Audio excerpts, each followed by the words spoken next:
Good day, everyone. Dan here. Been a little bit since I've done a Total Warhammer video of any kind. This is Total Warhammer 3. I'm playing as Citadel of Dusk on this one versus the Southern Sentinels. As soon as we load in, we're going to just pause real quick, and I'm going to give a little background as to what's going on here. So we're going to pause and just take a look around here.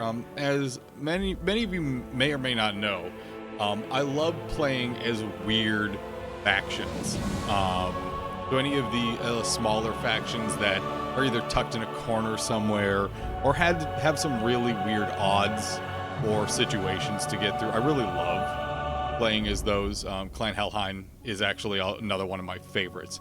But in this case, I'm playing as the Citadel of Dusk, which starts at the southern tip of Lustria. We're going up against Beastmen here. This is a battle I actually ended up fighting like 3 or 4 times in different situations. Lustigny is my opponent here. He also has a backup army coming in, although it's a lot of skinks and not a huge threat to me. Really, the main problem here is all of these Bastiladons. There's some Carnosaurs mixed in here. I believe, there is, let's see, a couple Stegodons mixed in there as well. Very beefy boys who take a lot of firepower to knock down. Now, I ended up, like I said, fighting this 3 or 4 times with different scenarios, and ended up getting this battlefield, which ended up working very much to my advantage. So we're going to go ahead and just start here and take a look at things. Obviously, I have my standard line set up with mix of Spearmen and Lothern Sea Guard. Then I have archers and archers lined up and back, and then 2 sets of wonderful, fantastic Evil Claw bolt throwers. I keep them in single shot mode pretty much the entire battle, mostly because they chunk these beefy boys a little bit better. Now, I do a lot of play with these Heralds of the Wind. You can, obviously better for archery, but in a pinch they can be used to do some fun charge attacks. Obviously you don't want to keep them in melee for very long, but they are effective if you just want to punch with them real fast. Now this army is kind of just sitting back right now. I don't want that to happen, so I'm very much just poking directly at their leader with these guys. I'm going to pull them back here and kind of rubber band just a little bit, just enough to get one of these Carnosaurs in range of the bolt throwers. There they go. This is going to keep that Carnosaur coming like straight at my forces here. There is some nonsense that happens. You're going to see this a couple times, by the way. Their army spawns these groups of cold ones. It's never really a problem. It distracts me, but it's never really a problem, just because I can easily flick the Spearmen and the Lothern Sea Guards back, heal. It's not a concern. It distracts me, but it doesn't actually do like a lot of damage. So as you can see, that Carnosaur has turned. It is running away. It's still getting a little bit of fire, but most of my line is actually focusing on that Barrel Bastiladon. Now, we are going to see both of these dudes come on back at some point, but due to the fact that we've chunked the vast majority of their health, they're not going to be a threat. Now, the other army, that's Timak Enzi, Red-Crested Skink Chief, coming on in here. Like I said, mostly skinks, red-crested skinks, chameleon skinks. There's some there. Not a huge threat. Honestly, they have low range. They do poison. Some of them do poison, rather. I believe the red-crested do poison. But they're not. Compared to all these Stegodons and Bastiladons and the Carnosaurs, there's still one Carnosaur that's full health.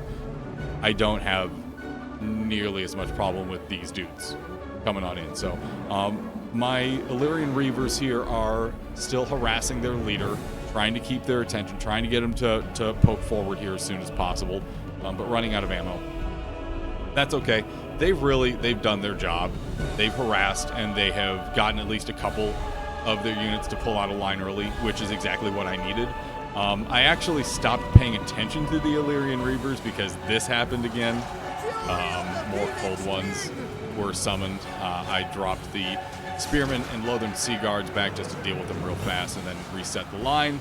But while I was doing that, I didn't realize that my Illyrian Reavers were just sitting on this Bastiladon getting munched on. Admittedly, it did hold this Bastiladon in place, and it took a couple Reaper Bolt shots rather. But so did my Illyrian Reavers, and they ended up breaking in terror. I believe it's a terror effect, yeah. Now, though, the full line is kind of coming at us. And they're pretty much just straight, like, dead on. Like, just moving at us in a linear fashion, which is, for an elf player, for any elf player, kind of the best case scenario.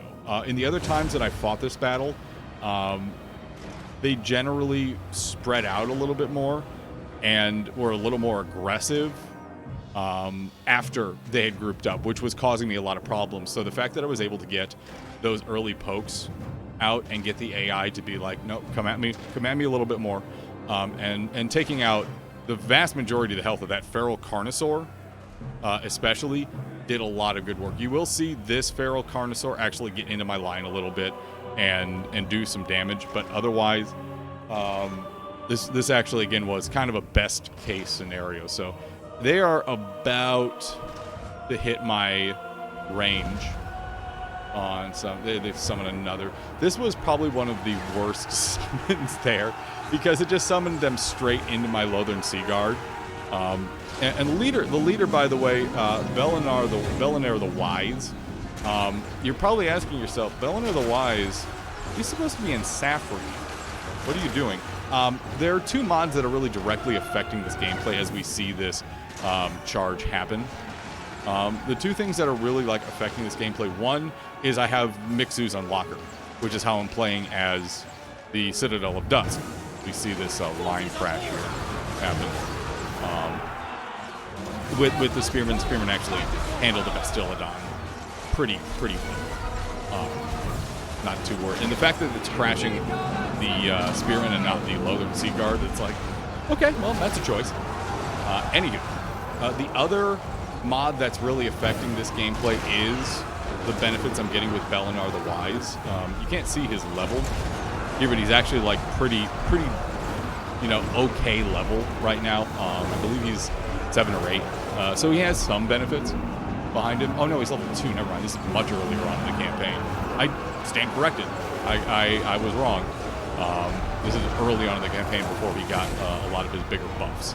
So that heal, though, that heal in particular does come in handy quite a bit. So what happened here on this left-hand side is all these Chameleon Stalkers kind of crashed in on my Lothern Sea Guard, which isn't a huge problem, but what I did was I brought in my Illyrian Reavers, set them to melee, and crashed them into the Chameleon Stalkers, and the Chameleons cannot hold up under that additional pressure.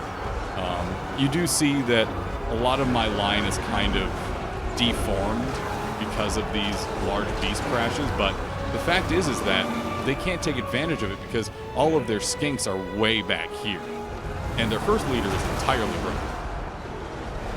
So this is actually going incredibly well, and the Reaper Bolt throwers are just at the right angle too, that they can get a good hit on a lot of these beasts without chunking the heads off of some of my archers. So a couple hit there too. That pretty much broke that, but still again.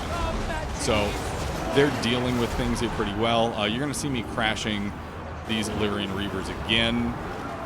This Feral Stegodon does get a couple chomps on my first line of archers, but I put the light armor archers in front. So if they do need to take a hit or two, they're not just going to snap like twigs, which helped out a ton. Now what you're going to see is a lot of these beasts are going to break before the other dudes hit you, which is going to do a lot of good. And now that these guys are falling back, these chameleon skinks are going to come over here and kind of harass me, but I'm going to do a line shift that really kind of magnifies the amount of firepower I had. And you can see that happening right here, where I take my line and just crank it at an angle. So we get much better fire coverage overall, and it's just going to annihilate these skinks. You will notice me casting spells every so often. I really focus on using healing on these because my metal rain isn't great against the single units, the Bastiladons, the Carnosaurs. There they all go. And I don't believe they come back. That guy's still chewing on archers, which I'm not a huge fan of. Anyway. These skinks sit here and toss some sticks at me, but it's not a huge concern. The fact of the matter is that these dudes are pretty much broken. This army is pretty much broken. Great control, great firepower. One thing I love about playing as elf factions is the layered firepower you can have in an army, and this in particular posed a really interesting problem for me that I needed to solve, and I actually had a lot of fun solving it the other day. So if you get anything out of this, please try other factions, get Mixu's Unlocker, try some unique factions here as you watch some of these guys just get annihilated as they walk away. The Reaper Bolt Throwers are just having fun. Oh, I lost some spearmen there. Saw some guy's head come off. But we do take out a few more as they're running away, and ended up pretty much devouring this faction and heading north along the east coast of Lustria. And actually, in this playthrough right now, I'm dealing with taking the northern section of Lustria from the Hunts Marshal, which is a little more of a struggle than I thought it'd be. But thank you for this. This battle ended up turning out really well. It was a struggle to try and figure out, but it was a ton of fun. So thank you. Hopefully you enjoyed working through this battle with me here and me showing it off. And if I do ever have any more of these, I'll continue to post these fun little battle recaps. But Darktide coming up here next week. I'll see if there's more of the Icarus survival in me here. I did record a little bit more, but I lost the recordings due to my own nonsense. But please consider subscribing to the channel if you enjoyed this. If you like Darktide as well, make sure you subscribe to the channel as well. But otherwise, thank you everyone. Enjoy Total Warhammer. Good night and good luck.